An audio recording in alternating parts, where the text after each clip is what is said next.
देखिए कक्षा 10 के विद्यार्थी, आप लोगों का अगला लेसन निर्देशांक ज्यामिति।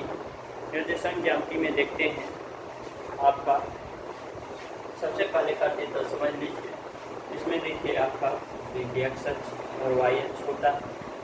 ये आपका एक्स अक्ष वाई अक्ष होता है। ये दोनों अक्ष एक दूसरे को लंबवत प्रतिच्छेदित करते हैं, यानी 90 अंश पर काटते हैं। ठीक है, ये आपका एक्स अक्ष भुज कहलाता है, भुज कहलाता है। वाई अक्ष आपका कोटि कहलाता है। ठीक है, और दोनों का जो कटान बिंदु होता है, कटान बिंदु को वह मूल बिंदु कहलाता है, मूल बिंदु। ठीक है, मूल बिंदु कहलाता है। अब ध्यान दीजिए, ये एक्स अक्ष पूरा का पूरा आपका भुज कहलाएगा, यह वाई अक्ष पूरा का पूरा आपका कोटि कहलाएगा। ठीक है, ये प्रतिच्छेदन बिंदु है, ये आपका मूल बिंदु है।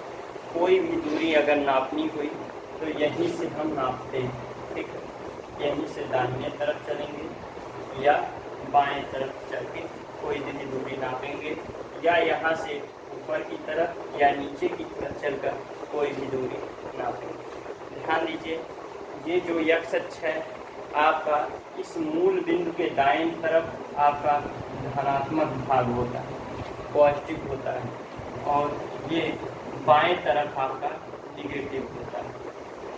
ठीक है, इसी प्रकार ऊपर की तरफ पॉजिटिव होता है और नीचे की तरफ निगेटिव होता है। ठीक है ना, यानी आपका x positive, x dash negative, y positive, y dash negative.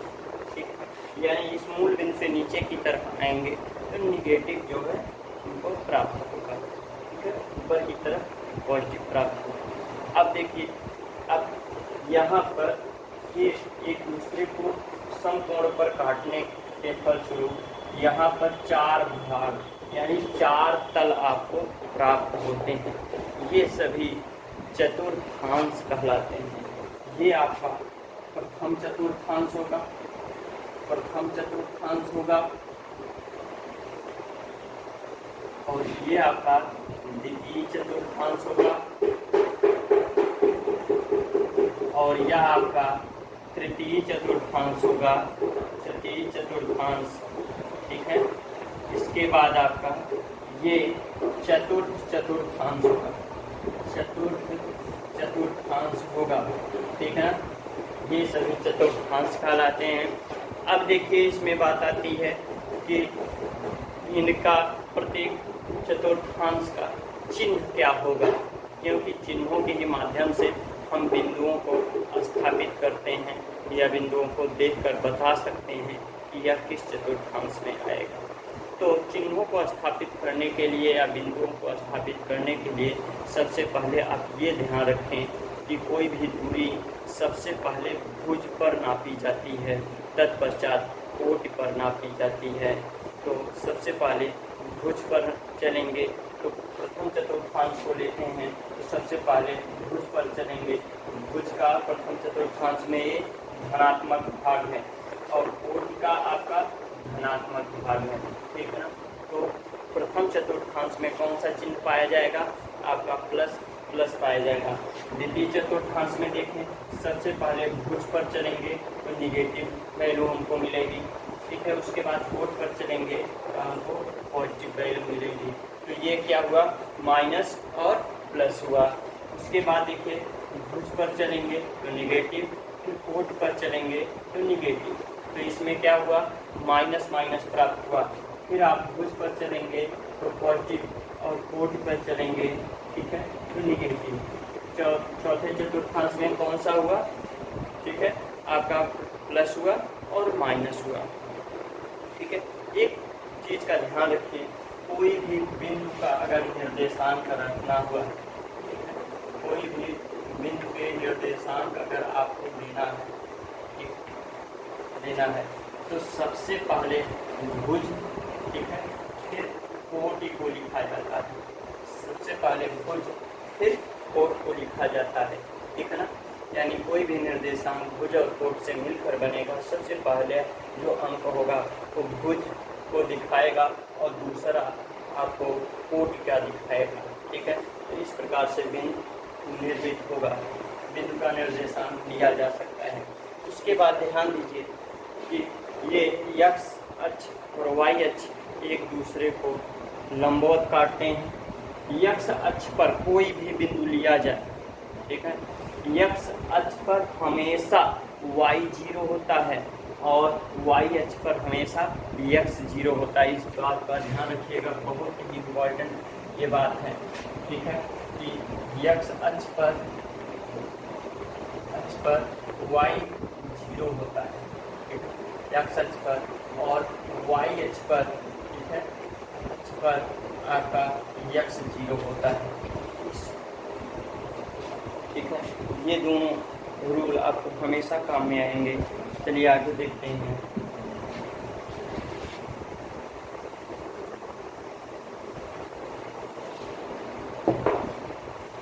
ध्यान दीजिएगा, आपका ये एक्स अक्ष वाई अक्ष, x x dash y y dash, ये मूल बिंदु हुआ। ठीक है, मूल बिंदु पर मूल बिंदु पर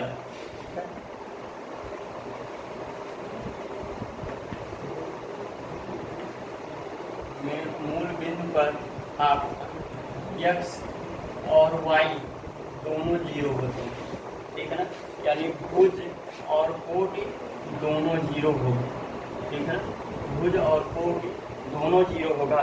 इसलिए हमेशा मूल बिंदु का, ठीक है, निर्देशांक जो होगा, मूल बिंदु का निर्देशांक वो 0, लिया जाता है। ठीक है, हमेशा इसका जो निर्देशांक होगा वो 0, होगा। ठीक है, उसके बाद देखिए, इसी अक्ष पर कोई निर्देशांक लेना हुआ। ठीक है, मान लीजिए x अक्ष पर a दूरी चलते हैं। ठीक है, a दूरी पर x अक्ष पर कोई बिंदु स्थित है, उसका निर्देशांक बताना है। तो हमेशा x अक्ष पर कोई भी दूरी लेंगे, कोई भी दूरी कहीं पर भी अगर a दूरी और चली है a, 0, ठीक है, क्योंकि x अक्ष पर, ठीक है, x अक्ष पर y 0 होता है, y 0 होता है। ठीक है, और y अक्ष पर आपका x 0 होता है। ठीक, ये तो आप दाहिनी तरफ लेंगे कोई भी निर्देशांक। अगर आप बाएं तरफ लेते हैं, बाएं तरफ कोई भी निर्देशांक आपका -1, 0।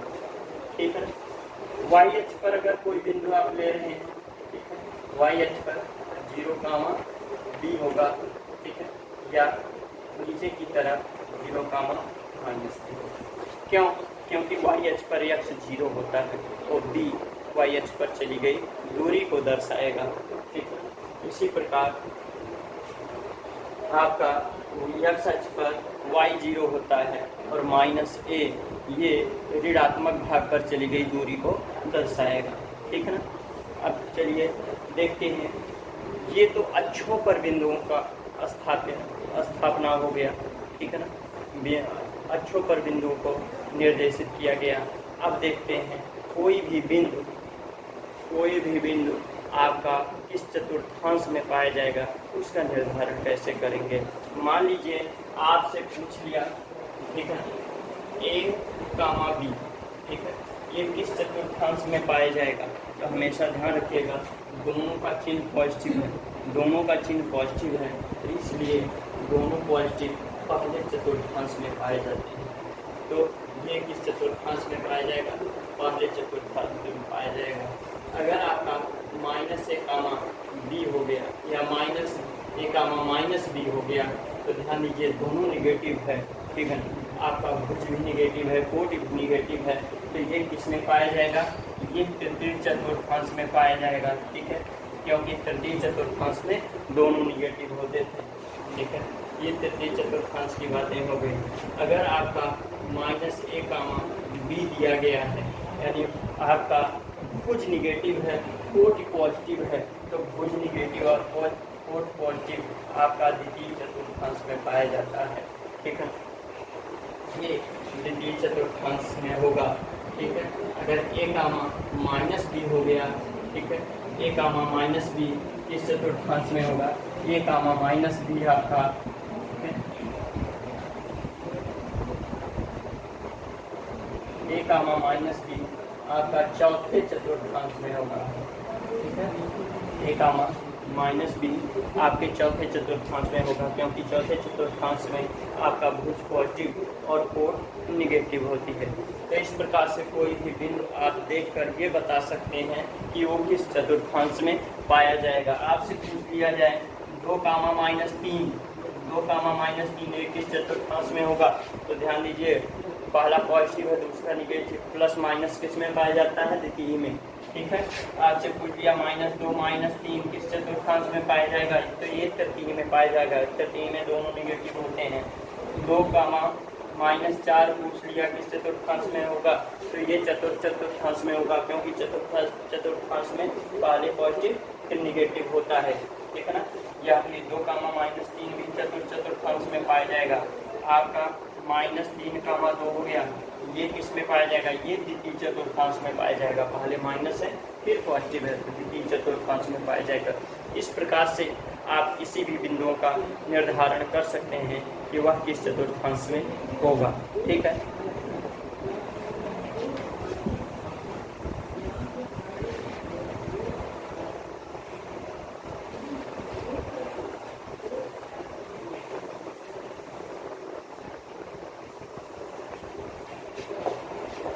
अब चलिए कोई भी बिंदु हुआ, 2 बिंदुओं के बीच की दूरी, अगले टॉपिक पर चलते हैं।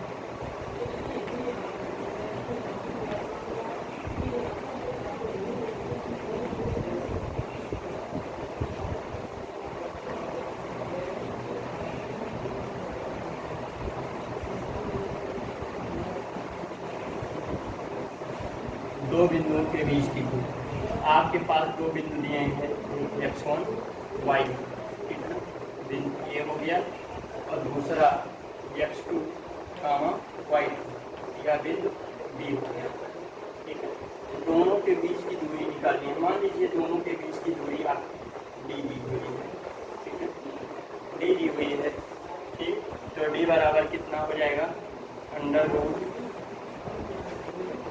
x2 माइनस x1 का whole square plus y2 minus y1 का होल स्क्वायर, ठीक है। अब देखिए, या आप ये भी कर सकते हैं d √ x1 माइनस x2 का whole square plus y minus y2 का होल स्क्वायर, ठीक है ना। ये क्रम चेंज हो सकता है। चेंज क्यों हो सकता है, क्योंकि यहाँ पर स्क्वायर लगा हुआ है, ठीक है। क्रम चेंज कर देंगे, निगेटिव वैल्यू आएगी, निगेटिव का स्क्वायर कर देंगे तो पॉजिटिव ही होगा। तो इससे क्रम चेंज करने से कोई फर्क नहीं पड़ता है, ठीक है। आपके विभिन्न ग्रुपों में विभिन्न क्रमों में दिए गए होंगे ये फार्मूले, उससे आपको कंफ्यूज नहीं होना है, चाहे जिस क्रम में हो, ठीक है। इसका स्क्वायर किया गया है तो उसकी वैल्यू पॉजिटिव ही आएगी। चलिए अब इस पर कुछ क्वेश्चनों को समझते हैं, कुछ क्वेश्चनों को देखते हैं।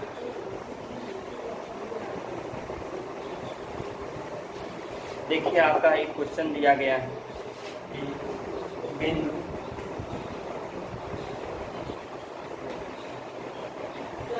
बिंदुओं 2,3 और 4,1 के बीच की दूरी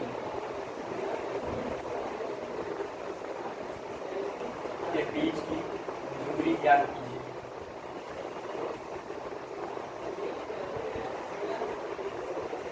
ठीक है, के बीच की दूरी ज्ञात कीजिए। ध्यान दीजिए, इसको x1 y1 मान लें, इसको x2 y2 मान लिया है। ठीक, x1 y1 मान लिया जाए, x2 y2 मान लिया जाए, तो d बराबर कितना हो जाएगा, अंडर x2 माइनस x1 का whole square plus y2 minus y1 का होल स्क्वायर। कितना हो जाएगा, अंडर x2 आपका कितना है 4 माइनस 2 का होल स्क्वायर प्लस 1 माइनस 3 का होल स्क्वायर। कितना आ जाएगा आपका अंडर रूट घटाएंगे 2 का वर्ग कर देंगे, प्लस यहाँ पर अंतर होगा -2 का वर्ग हो जाएगा। ठीक है, अंडर रूट ये 4 हो जाएगा प्लस 4 हो जाएगा, 4 कितना हो जाएगा 8 हो जाएगा, और 8 को क्या लिखा जा सकता है 2√2 लिखा जा सकता है। तो दूरी कितनी हुई 2√2 हुई। ठीक है, देखिए आपको इसका क्रम परिवर्तन भी करके आपको दिखा दे रहे हैं। ठीक है, क्रम परिवर्तन भी करके आपको दिखा दे रहे हैं। x1 माइनस x2 का whole square plus y1 minus y2 का होल स्क्वायर। ठीक है, तो आपका कितना हो जाएगा x1 माइनस x2 यानी 2 माइनस 4 का होल स्क्वायर प्लस 3 माइनस 1 का होल स्क्वायर। ठीक है, तो अंडर रूट इसकी वैल्यू कितनी आएगी -2 का होल स्क्वायर, इसकी वैल्यू 2 का होल स्क्वायर, कितना हो जाएगा अंडर रूट 4 प्लस 4 हो जाएगा। ठीक है, 4 प्लस 4 √8 हो जाएगा, कितना हो जाएगा 2√2 हो जाएगा ये वैल्यू। ठीक है,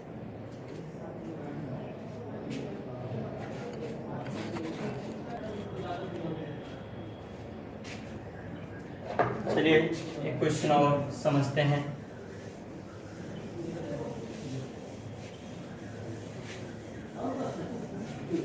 इसी पर एक क्वेश्चन और देखते हैं, आपका दिया गया है। ठीक है, -5, 7 और -1, 3 के बीच की दूरी ज्ञात करना है। ठीक है, इन दोनों के बीच की दूरी ज्ञात करना है, ये x1 y1 और यह x2 y2। ठीक है, तो d बराबर कितना हो जाएगा अंडर रूट -1। ठीक है, -1 और -5। ठीक है, इसका होल स्क्वायर कीजिए। ठीक है, और प्लस y2। ठीक है, 3 और -7 का होल स्क्वायर। अब देखिए यहाँ पर कितना हो जाएगा d equal to under root कितना आपका -1 प्लस 5 का होल स्क्वायर प्लस 3 माइनस 7 का होल स्क्वायर, यह हो जाएगा। तो d इक्वल टू कितना हो जाएगा अंडर रूट 5 प्लस 5 -1 यानी 4 का होल स्क्वायर प्लस यहाँ पर 3 माइनस 7 है तो -4 प्राप्त हो जाएगा। इसका होल स्क्वायर अंडर रूट कितना हो जाएगा, इसका भी 16, इसका भी 16, कितना हो गया अंडर रूट 32। और 32 को क्या लिख सकते हैं 4√2 लिखा जा सकता है। तो इनके बीच की दूरी कितनी आ जाएगी 4√2 आ जाएगी। ठीक है ना। इसी प्रकार एक क्वेश्चन को और देखते हैं।